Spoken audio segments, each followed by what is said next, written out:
Rajasthan roadways में 35,000 करोड़ के विदेशी निवेश का प्रस्ताव फिलहाल पूरा होता नहीं दिख रहा है।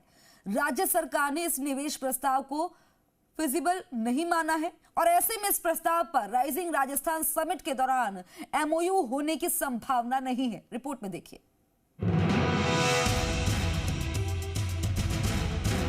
राजस्थान रोडवेज को निजी हाथों में दिए जाने के प्रस्ताव पर निर्णय होने की संभावना नहीं है। राज्य सरकार को ऑस्ट्रेलिया की एक कंपनी ने रोडवेज में 35,000 करोड़ के निवेश का प्रस्ताव दिया था। इस प्रस्ताव के तहत अगले 15 सालों में रोडवेज में 15,000 इलेक्ट्रिक बसें संचालित करने की बात कही गई थी। इस प्रस्ताव के तहत रोडवेज के सभी बस अड्डों, कार्यशालाओं और अन्य संपत्तियों को निजी कंपनी को 99 वर्ष के लीज पर दिए जाने की बात हुई थी। इसे लेकर रोडवेज मुख्यालय ने प्रस्ताव पर अपनी रिपोर्ट राज्य सरकार को भिजवा दी है।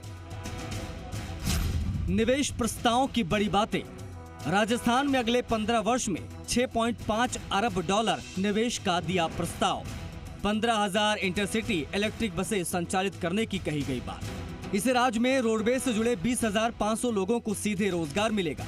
रोडवेज के सभी डिपो, बस स्टैंड और कार्यशाला लेने की बात कही। 99 साल के लीज पर लेने का प्रस्ताव दिया गया। शुरुआती 18 महीने में 700 ई बसें चलाने की बात कही। बस अड्डों पर निर्माण, बिजली, पानी और अन्य जरूरी अनुमति ले रोडवेज प्रशासन डिजाइन, बिल्ड, ऑपरेट एवं मेंटेन मॉडल पर बस अड्डों के संचालन के लिए लीज मनी देने की बात नहीं। रोडवेज के मौजूदा रूट, फ्रीक्वेंसी, टोल चार्जेस और अन्य खर्चों की जानकारी मांगी। सभी इंटरसिटी रूट पर बसें चलाने के लिए एक अधिकार मांगा। 6 गीगावाट के सोलर और विंड प्लांट लगाने की बात कही। दरअसल रोडवेज की सभी संपत्तियों को निशुल्क लीज पर लिए जाने की बात कही गई, लेकिन इसके एवज में रोडवेज प्रशासन को कितना भुगतान किया जाएगा, इस बारे में कहीं भी स्पष्ट नहीं किया गया है। हालांकि यह दावा किया गया है कि इस प्रस्ताव को अमल में लाने से रोडवेज का घाटा खत्म किया जा सकेगा। प्रस्ताव फिजिबल क्यों नहीं?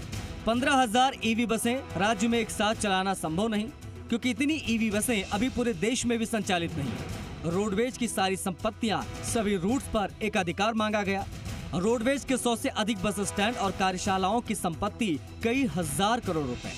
रोडवेज की देनदारियों को चुकाने को लेकर कोई जिक्र प्रस्ताव में नहीं। रोडवेज कर्मचारियों के वेतन, पेंशन और सामाजिक सुरक्षा के बारे में जिक्र नहीं। रोडवेज के निजीकरण का प्रस्ताव अटकने के बाद रोडवेज कर्मचारियों और अधिकारियों ने राहत की सांस ली है।